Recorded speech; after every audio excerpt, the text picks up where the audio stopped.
What kind of homes take longer than 90 days to sell in the Silicon Valley? It does happen. We'll talk about that as well as your bank owned property of the week, Cupertino house of the week, Mountain View home of the week, and the 40-day report.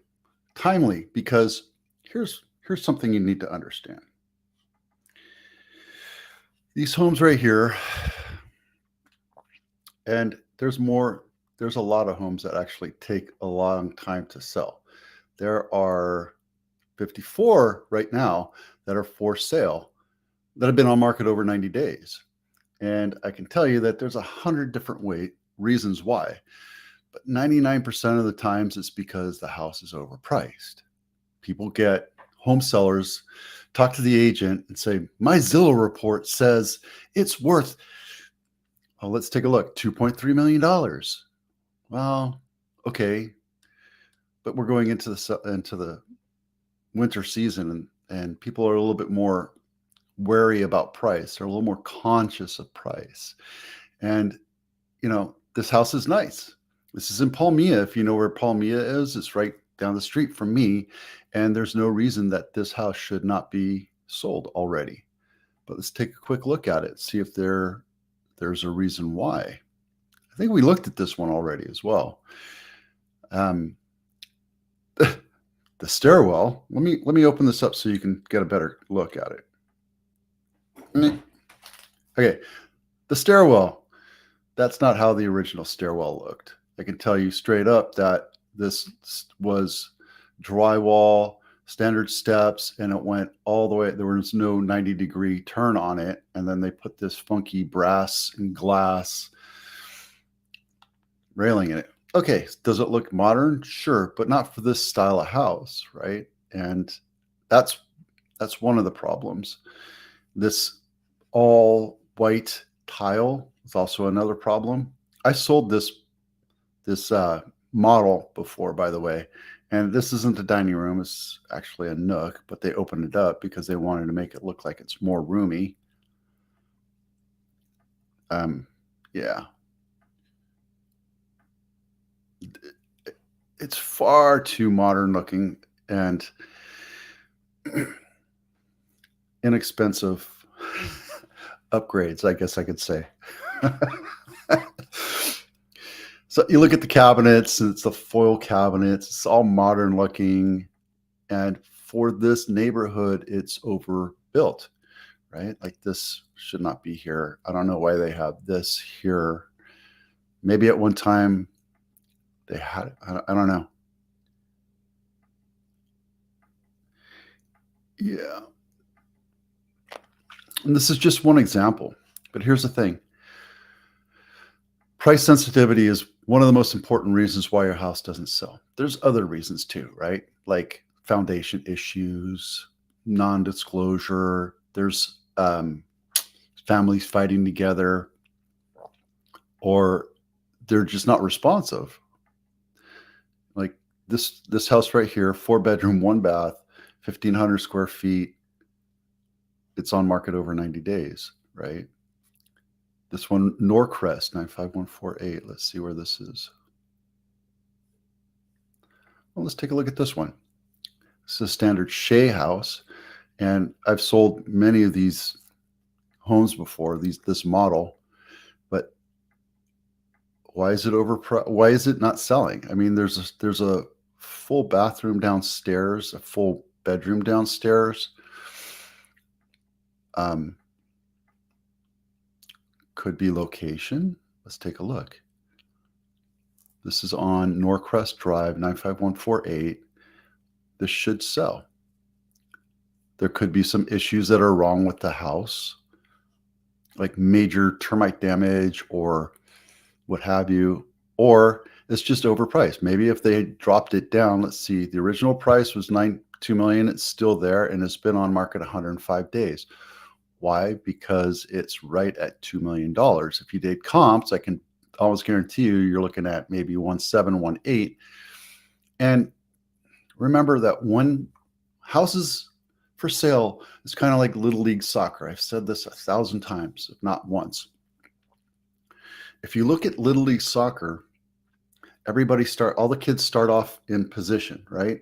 And then the ball gets kicked, started, and then the ball goes into the far right corner, and all the kids run over to the far right corner, and then the ball gets kicked over to the bottom left hand corner, and all the kids run over to the far bottom left corner, and there's no position played, and it's kind of like, oh, there's the ball, it's the brand new shiny thing, and everybody goes and looks at it. So when you look at a house and it's priced right, everybody's going to go there and put offers on it,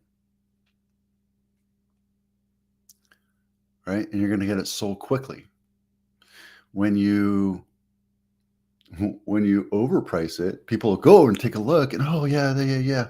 Or even if they look at it on the internet, they might not look at it and say, oh, you know what, for this area, for this condition, for this house, this is overpriced. I'm just not going to look at it. It's out of my budget. Not really ready to go there. And it's so brand new at $2 million. They're expecting 5% over. So I'm not going to pay 5% over on this house right here. So it's unrealistic expectations set by the agent and expected by the seller. And the seller is expecting this house to sell in December for $2 million when it really should sell for maybe 1.8, 1.9.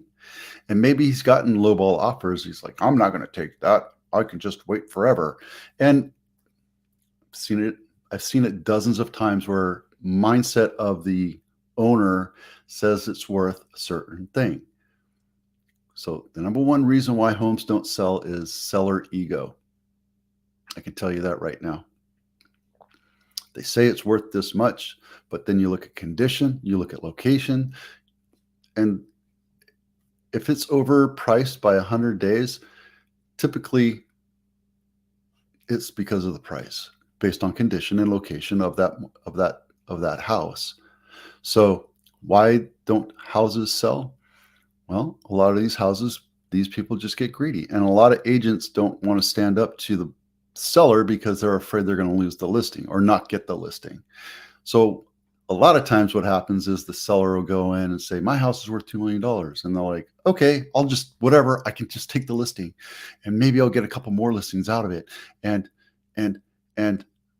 that's called commission breath. And that's very dangerous for both the seller and the agent. And sometimes when you look at it, you know, like I sell houses with friends, and I've sold houses with friends and they're overpriced. And I tell them, like, no, my house is worth this. And then 60, 90 days go by and they're like, what are you not doing? Why aren't you taking care of me? Why aren't you selling my house? And I tell you, it's because of price. Pricing sensitivity is a huge thing. Even if you're in a $3 million market, even if you're in a $5 million market, they're going to compare. The buyers will compare your house to other houses. And if your house is overpriced or in bad condition or in a bad location, like a busy street, like this one is not in a bad street. It's, you know, but it might be backed up to Fremont Ave, which you get a lot of traffic.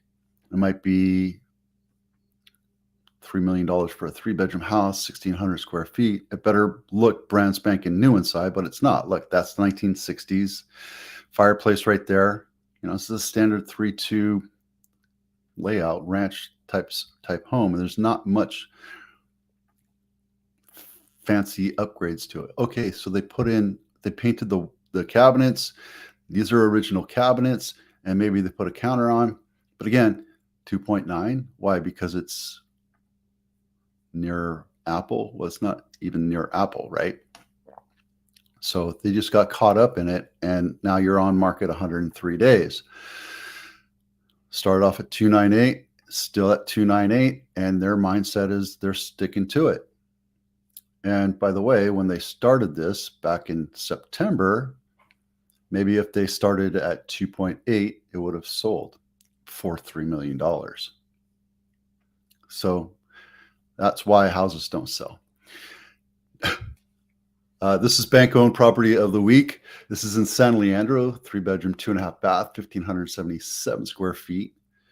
And it looks like it's brand new. Now, it's been on market a long time too, 89 days. But it also has an HOA, and you know how I feel about HOA. $200 a month. But yeah, basic home. It's a cluster home. So if you see, there's one driveway and 1, 2, 3, maybe 4 or 5 other homes that are attached to it. My first house was a cluster home, and it's okay. It's not perfect, but maybe they're looking at why this is not. Okay, let's take this. Sorry. Let's take this to another page so you can see better what the house looks like. It's a standard home. It's newer, but if it's at 888 after 100 days, even though it's a bank-owned property, there's got to be a reason why it's not selling. Maybe it's overpriced. There you go. This is your Apple Home of the Week. I chose Egret Drive because it's a brand new listing, 4-bedroom, 3 and 2.5 baths, 2,200 square feet. Looks like original decor. I'm just going to go straight to the picture gallery. Wow, that's all big, brand new. This is a nice looking house. It's going to sell fast. We'll see. How long has it been on market? 8 days. Yeah. So it's still in the new soccer little league frenzy stage. So if it sells, it sells. So we'll see how that sells. This is Mountain View Home of the Week, and I picked it because it's one of the nicest ones. There's only 5 houses for sale in Mountain View right now. This is a 6-bedroom, 5.5 bath, 3,500 square foot house for a mere $6 million. Yep, $6 million, but it's brand spanking new. So everything's brand new in it. Probably has the new car smell in it.